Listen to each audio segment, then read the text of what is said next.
Hello, everyone. It's good to be with you today.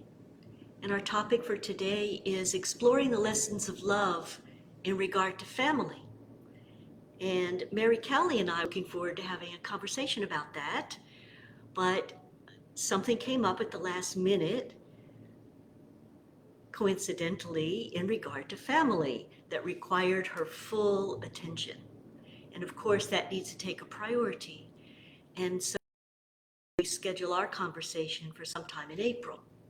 But for today, I'm here, so I will share with you something I learned in the past week from an experience I had with my brother. We have families spread out over 5 states, and as adults, and we are not always in close touch with each other, although the bonds run very deep. The bonds are there, so even if we don't speak to each other for weeks or sometimes a couple of months or more, it's like no time has passed at all. So we grew up together, we moved around all over the country as kids, as part of a Navy family. So the bonds run deep. So my brother called me about a week ago. He's 10 years younger, so my baby brother, sharing good, wonderful news. And I was so touched that he took the time to call and share that with me. And of course, in the conversation, I asked him about his health. I knew there were some issues that probably needed attention, and I was inquiring how he was doing. And he was very honest with me and shared exactly what transpired at the doctor's office. And I realized that, oh, this could go a couple of different ways. And one of them isn't good at all. But on the other hand, he's fine now and brings a lot of joy into our lives. So we had more of a casual conversation and even joked a little bit about things, and that was fine. But the next morning I woke up thinking about that possibility and realized how deeply impacted I felt by that, and had to take a deep breath and found some emotions coming up and realized, whoa, I didn't realize how close I actually feel to my brother, who I don't talk to all that much, but wow, the love is very deep. And I gained an appreciation of something that I just took for granted and didn't always think about, and certainly didn't always express. Things are harmonious, but in families, we don't always express such things. Now, normally I would have just kept that to myself because I was feeling emotional. It'd be awkward to call my brother in that moment.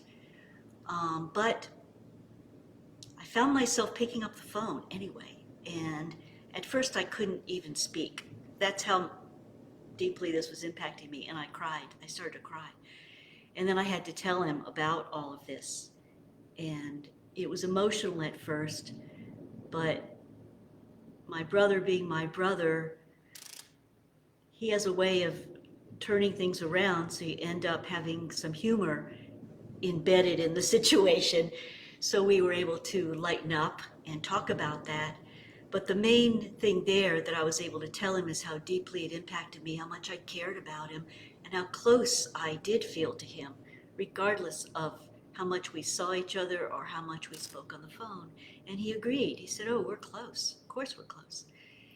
So that was a lesson for me, not to take any of that for granted and to actually act on thoughts and feelings, to reach out to a family member just to say hi, which I don't often do. It's easy to get reclusive where I am here at Synchronicity, but that's no excuse.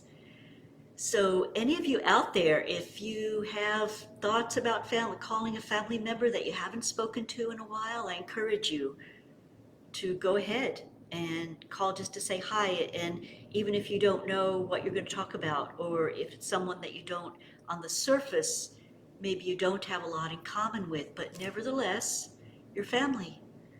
You're family. You're there. You're each other's teachers.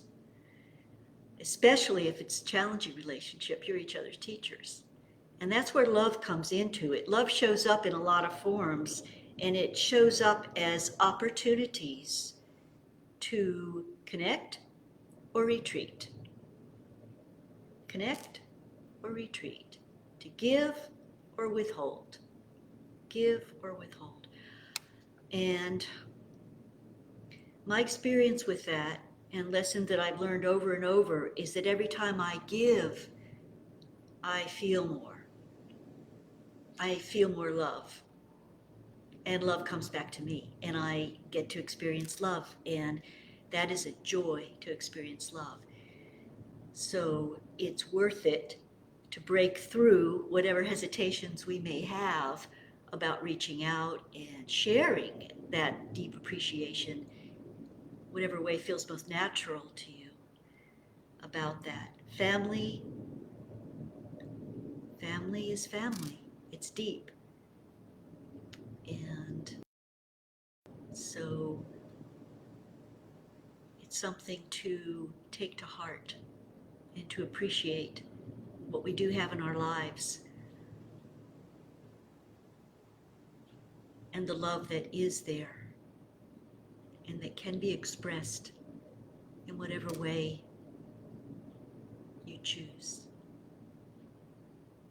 So I'm grateful to my brother for reaching out and calling, and there's still more calls I need to make to reach out to some family members, which I will certainly do this week, and I invite you all to also connect with your own families and just to connect and see where it goes and let love lead the way, and it'll be the most appropriate way. So I look forward to speaking with you next week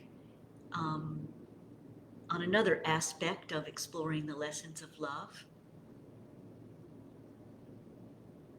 And we'll have ongoing conversations with this, and we'll return to Mary Cowley sometime in April. In the meantime, we have many more wonderful, interesting people to introduce you to from our community. So thank you for listening. And let us go forth and love this day and every day.